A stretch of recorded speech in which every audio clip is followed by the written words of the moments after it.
We're looking at reacting masses. The first thing to do whenever you get a question like this is to relate whatever information you've got to the equation that has been provided. And so what I would usually do, I would actually look at this information and I would actually highlight, what am I trying to do here? I'm trying to calculate the mass of H2O.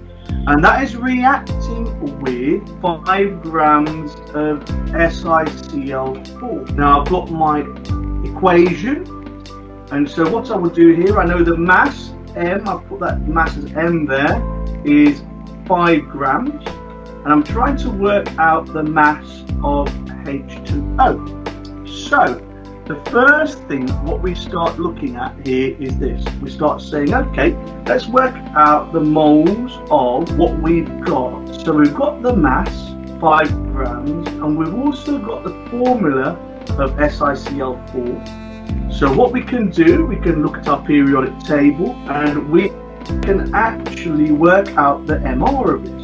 And so what we've got here then, we can work out the moles of SiCl4 is the mass over the MR.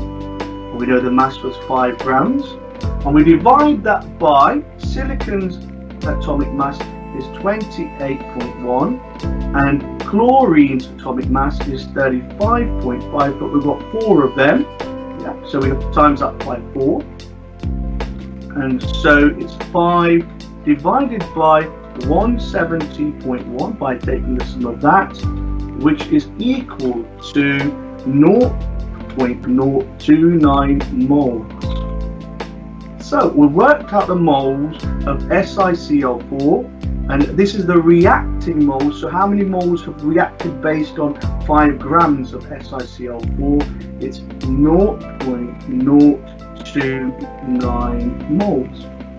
Okay, based on this information, we can now look at how many moles of water have reacted. And what is really important here, what's the key here, is by looking at the equation itself, is this. If you look that for every 1 mole from the equation of SiCl4, 2 moles of H2O react. So we can work out the number of moles of H2O by looking here. We can say the moles of H2O is 2 times by twice as many moles of SiCl4, so 2 times by 0.029, which is equal to 0.058 moles. So we've worked out the moles of water is 0.058 moles. Okay, so now we can work out the mass of H2O, and we know from our equation, okay, that we can work this out. We can say, rearrange this moles, and you all know this equation of moles, remember, is the mass over the relative formula mass. If we rearrange this, and in previous videos I've always said make sure you know how to rearrange, so you know what the mass of water is going to be. It is going to be the moles times by the molecular mass of water, and so we know that the moles of water was 0.058 times that by the MR of water. Now water, H2O, there's a formula. It's the atomic mass for oxygen is 16, each hydrogen is 1, so 16 plus the 2 hydrogens is 18, so you times that by 18 and you end up with 1.04 grams of water.